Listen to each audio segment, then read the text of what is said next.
So I got a great question about what does my work schedule look like since I do this full time? What's a day look like in the life of somebody who's doing TV, film, music licensing for their full time job? Well, I'd like to say that there's some sort of routine to it all, but other than the fact that I do wake up very early most mornings, probably 5:30 a.m. Sometimes I sleep in, but I like to wake up very early because I just find that for myself, my brain, my mind, I'm really productive for the first 4 or 5 hours of the day. After that, it's just kind of like a downhill struggle. I'm just always trying to make sure that I'm not getting tired. But for the first couple of hours of the day, I am on super beast mode. So I can get a lot of stuff knocked out. I can work on music. I can deal with students. I can do syndicate stuff. So one of the things that I do is I wake up very early and I do most of my work, like really important work, deadline things that need to get done. I get those done within the first 4 or 5 hours of the day. Okay. So that brings us to maybe 10 a.m. Now, typically, I will take a break at some point mid-morning and I'll go outside, kind of get some sunshine, go to the gym, take a walk. Like I do want to have a balance to my daily schedule. So I'm not just sitting in front of my computer screen all day long. I mean, it's going to be really bad for your eyes, bad for your posture, all that kind of stuff. So you need to move around once in a while. So I do take a little mid-morning break and then I come back and I sort of finish up maybe something that I didn't quite get done in the morning, or I maybe start on a new project or something that's going on. And then from there, that's where my schedule really just has no rhyme or reason. I kind of just go with what needs to get done.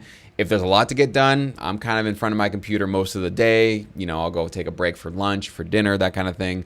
And then I'm kind of in and out of the studio or in and out of my office, just, taking care of what I got to take care of. But as far as like days off, that's one of those things that's sort of more spontaneous, like I don't like it's a Sunday right now that I'm recording this video and I'm not taking today off. So I'm working. I got things I got to get done. There are people that need something from me today. So I'm not taking today off. So I like doing this. So it doesn't really feel like work. So it doesn't feel like I'm, being held against my will. And I wish I had, time out today. But like yesterday, I took a couple of hours in the afternoon and went to a lake and kind of hung out and just got some sun. And it was great. So, I do make sure that I get away from this whole world of music licensing, at least for a few hours here and there. Sometimes it'll be a full day, but rarely it'll be a complete day. I'll be honest with you. It's been a long time since I've just had no interaction with at least emailing somebody or, dealing with Facebook syndicate member stuff or something like that. So there's normally no days that I'm completely just off the books. Once in a while, maybe I'll go get together with my family and I'll tell everybody, hey guys, I'm going to be gone tomorrow. So basically I'm out of commission. So that'll happen once in a while. But if you're going to do this, get into music licensing, you kind of have to just roll with the fact that there are no set hours for you. Okay. So the first thing I would say though, is follow my lead in terms of find out when you're the most, productive. And your own body, your brain, when you're the most productive. Some producers are really great at night. They can work up until 2 or 3 in the morning, and that's awesome. And then they like to sleep in the morning because they're just useless in the morning. They can't do anything. If that's you, hey, well then build your schedule around that sort of a sleep cycle. If you're more like me and you're more of a morning person, then you need to get to bed early, right? You need to get to bed by 10 p.m. at the latest so that you can wake up very early, get your day started. And a lot of times if you have a family, you've got kids, you've got a wife, you've got a kind of a busy house, a lot of times waking up earlier than everybody else wakes up is great because everybody's still asleep. You can still get your music done as long as you're not like cranking up your speakers too loud, right? You don't want to wake everybody up. But it does give you a little bit of that peace and quiet for a couple of hours in the morning to focus on what you need to focus on for your music production or business stuff, anything you need to do, right? So find out when you're the most productive and can fit your schedule around those hours of the day. After that, you really just need to make compromises with the people around you, okay? There are 2 things you can do. You can just make excuses for yourself why you don't have enough time to make more music or to get the tracks done you wanted that week or whatever. Or you can compromise, right? You can try to figure out ways to push things in certain directions so you can carve out more hours for yourself in a day. But really, you need to be spontaneous because sometimes, as many of my students have found, when I have licensing opportunities, I've had ones in the group that are 24-hour turnaround times.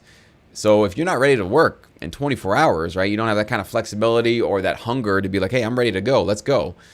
you will be left behind in this industry. Unfortunately, a big part of this industry is hurry up and wait. So, there's deadlines, people are going to want music from you, and then you kind of have to sit around and wait and find out, all right, did I get chosen? Is this thing going to be aired? What's going to happen there?